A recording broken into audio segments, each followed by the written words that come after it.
À l'occasion de la Journée des droits des femmes, l'équipe de Tabloïd a sollicité ses collègues pour vous faire découvrir des représentantes du sexe faible dont vous avez peut-être pas entendu parler à l'école, mais c'est quand même des personnes, des femmes, qui valent le détour selon nous.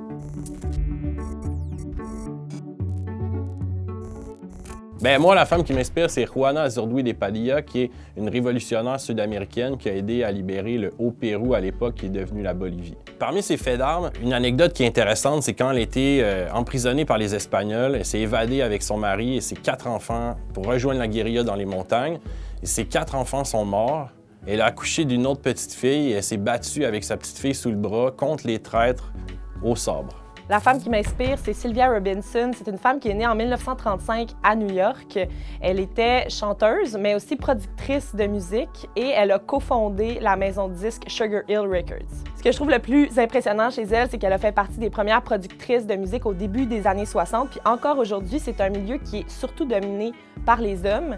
Donc, elle a été vraiment une pionnière dans son domaine. Et un jour, elle était dans un bar avec son conjoint et là, elle entend un DJ qui parle par-dessus de la musique rythmée et elle se dit « il faut produire ce genre de musique-là ».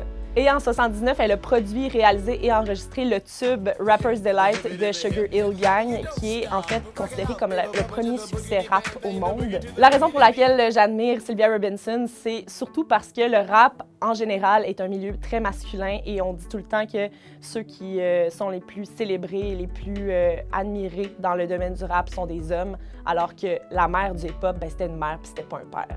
Quand on pense à des athlètes d'exception qui ont dominé dans plusieurs sports, on pense souvent à Jesse Owens, Jackie Robinson ou encore Bo Jackson. Mais il y a une madame, Babe Didrikson Zaharias, qui est vraiment au-dessus de tous ces messieurs-là. Alors elle était bonne au basketball, au baseball. Elle a gagné 3 médailles olympiques aux Jeux olympiques de Los Angeles en 1932, une médaille d'or aux 80 mètres haies, une médaille d'or au lancer du javelot et une médaille d'argent au saut en hauteur. Après sa carrière olympique, elle a fait quelques matchs d'exhibition au baseball majeur avant de devenir une des plus grandes golfeuses de l'histoire. Et ça, c'est sans compter qu'elle était bonne en plongeon, en patin à roulettes, au bowling et au billard. Madame, je t'admire parce que tu es l'athlète que j'aurais aimé être, c'est-à-dire polyvalente et la meilleure dans tout, apparemment. Fait que moi, j'ai choisi de parler de Joséphine Baker. Joséphine, c'était une Afro-Américaine naturalisée française qui est née au Missouri en 1906.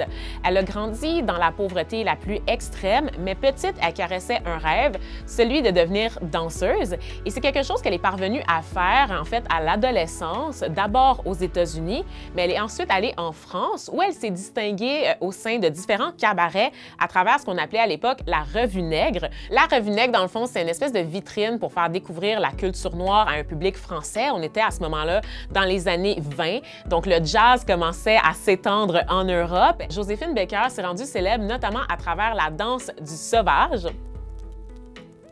C'est une petite danse qu'elle faisait les seins nus avec une ceinture de banane. Donc, vous comprenez qu'elle s'est réappropriée son identité de femme, son identité de femme noire de surcroît, de façon à devenir ce que l'on considère aujourd'hui la première vedette noire. Elle s'est aussi impliquée dans la Seconde Guerre mondiale en devenant membre de la Résistance française.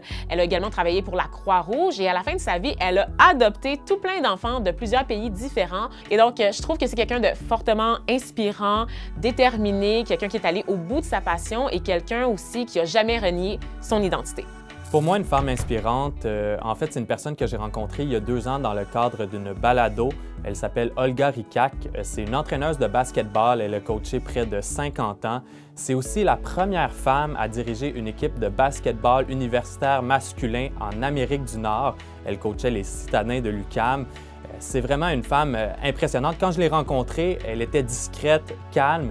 Puis quand elle a commencé à me donner des consignes de basketball, me coacher, c'est là que tu voyais toute sa passion. C'était vraiment fascinant.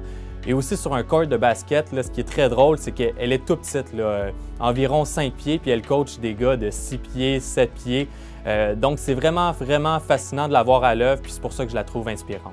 Donc moi, j'ai choisi Jane C. Wright. C'est une médecin-chercheur américaine qui a vécu de 1919 à 2013. Dans les années 40, la chimiothérapie, c'était pas du tout quelque chose de connu. Ça commençait à peine, c'était pas déterminé. On savait pas vraiment où c'est que ça allait. Et elle et son père, parce qu'elle a travaillé avec son papa, je trouve ça vraiment le fun, ils ont décidé de rendre la chimiothérapie beaucoup plus accessible, donc, et de la définir et de la faire pousser. Jane C. Wright a été la première personne à identifier le méthotrexate, qui est un agent de chimiothérapie qui est utilisé pour traiter les cancers du sein, la leucémie et le cancer du poumon. Cette découverte-là a permis de sauver des vies de millions de personnes. C'est pour ça que je l'admire. Célèbre pour sa danse de sauvage.